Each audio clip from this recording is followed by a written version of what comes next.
So, the Montreal Canadiens are in a pretty good spot right now. Yes, it is true that they did lose their most recent National Hockey League game by a pretty lopsided score of 7-2 against the Colorado Avalanche. And for all that you want to say that this game was a feasting for Colorado, we probably should remember the fact that the Avs are really just the biggest wagon in hockey right now. They are the best team, bar none. I think they're probably the cup favorites. McKinnon, Makar, and Necas are on a mission. Necas wants that cup. McKinnon wants it again. Everything's going well for Colorado. But for Montreal, despite the fact that they are technically on the bubble here in the East, they fought their way back into a playoff spot.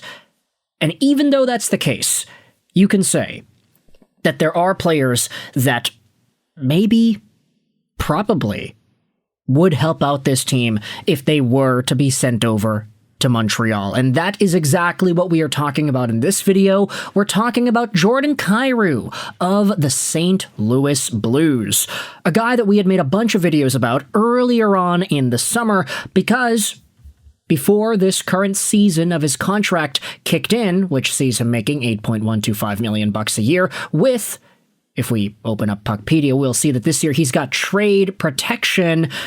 Because this was the first year of Kyrou having that no-trade clause, there was a buzz around St. Louis as to whether or not the Blues would be interested in trading this guy.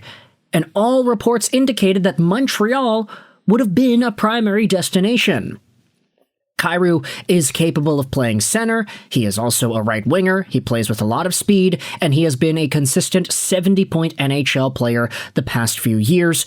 Spare 23-24, where he only had 67 points, 6-7 in 82 games played. Now, unfortunately, this year, he's got 14 points in 25 games, on pace for about 46 over the full season, which is not great. He did get healthy scratched as well, which obviously doesn't reflect positively on his profile, but everything's been going badly for St. Louis this season, so I think we can give Kyrou a pass. This is also why we've been talking about a lot of Blues players as potential trade bait, whether it's Kyrou or a Binnington or a Parayko. But in this video commentary, we're going to go over a latest update from, actually, it's Tony Marinaro, who went out there and spoke about this Jordan Kyrou trade situation with the Habs and how Montreal actually rejected the trade. Because it turns out, Kaiden Guhle could have been involved. Let's go out there and read this article on HabsFanatics.com, published by Elias Edmondson. I like this article because it has the direct quotes from the folks on the Poolcast podcast, hosted by Habs Solomon fan. Tony Marinaro was the guest on their latest episode, and you can see here the video clip is included. This is the Poolcast podcast. That's Marinaro on the right. Here's the quote that dives into a major trade offer submitted by St. Louis to Kent Hughes and the Canadiens. One of the topics covered on the show was the possibility of Jordan Kyrou coming to Montreal, and Marco Normandin provided new info, suggesting it came very close to happening. However, Blues GM Doug Armstrong had a particular request for Hughes.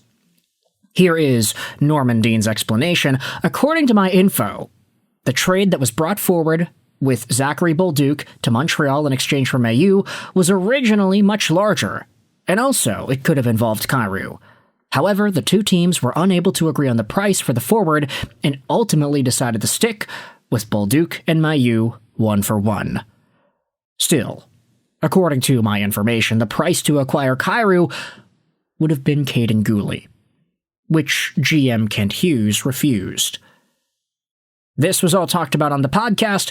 The article then goes out there and says here at the bottom, we know the Canadiens organization values Guhle greatly and considers him one of their pillars on defense.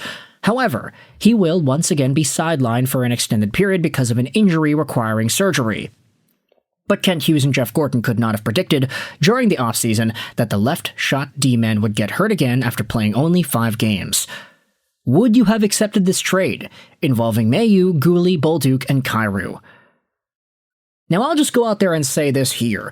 Everybody is harping on St. Louis for that Zachary Bolduc trade, 1-for-1. It's looking like a really big steal for the Montreal Canadiens because Bolduc, I don't know if you noticed, but the guy's been starting to score some points lately ever since he was moved up to line number 1. Meanwhile, you've got Logan Mailloux, who is in St. Louis, excuse me, he's not in St. Louis, he's with their farm team now. It has not been good for Logan Mailloux and his stint with the Blues. I mean, he's been up and down. It says here he's in St. Louis right now, so I guess he's back up with the team. He got an assist against New Jersey. There you go, buddy. But he's got 1 point in 13 games played this year with the Blues. He has not been looking all too great. He's only 22, so obviously there's still a lot of time for Mailloux to provide more value long term.